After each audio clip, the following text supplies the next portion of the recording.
নিরামিষ ঘুগনি করার জন্য আদা কুচি, গোটা জিরে, তেজপাতা, নারকেল কুচি নিয়ে নিয়েছি। প্রথমে আদাটাকে আর জিরেটাকে বেটে নেব। কড়াই গরম করে নিয়েছি, এর মধ্যে সাদা তেল দিয়ে দেব। তেল গরম হয়ে গেছে, এর মধ্যে ফোড়নের জন্য গোটা জিরে, তেজপাতা দিয়ে কিছুক্ষণ ভেজে নেব।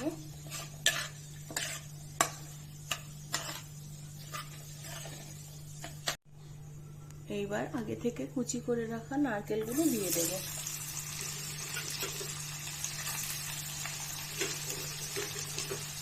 নারকেলগুলোকে কিছুক্ষণ ভাজা ভাজা করে নেব। নারকেলগুলো ভাজা ভাজা হয়ে গেছে, এবার এতে এতে মশলাগুলো দিয়ে দেব। আদা, জিরা, লঙ্কা বাটা, হলুদ গুঁড়ো, লবণ। এবার মশলাটাকে কষিয়ে নেব কিছুক্ষণের জন্য।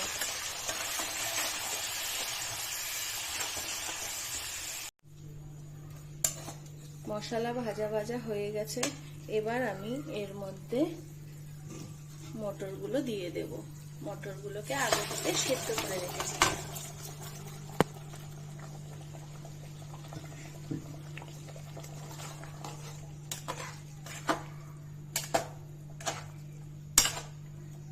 এবার একটু গুঁড়ো গরম মশলা দিয়ে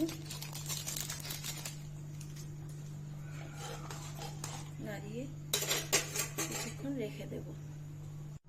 আমার ঘুগনি রান্না রেডি। তোমাদের যদি ভালো লাগে অবশ্যই লাইক, কমেন্ট এন্ড শেয়ার করো।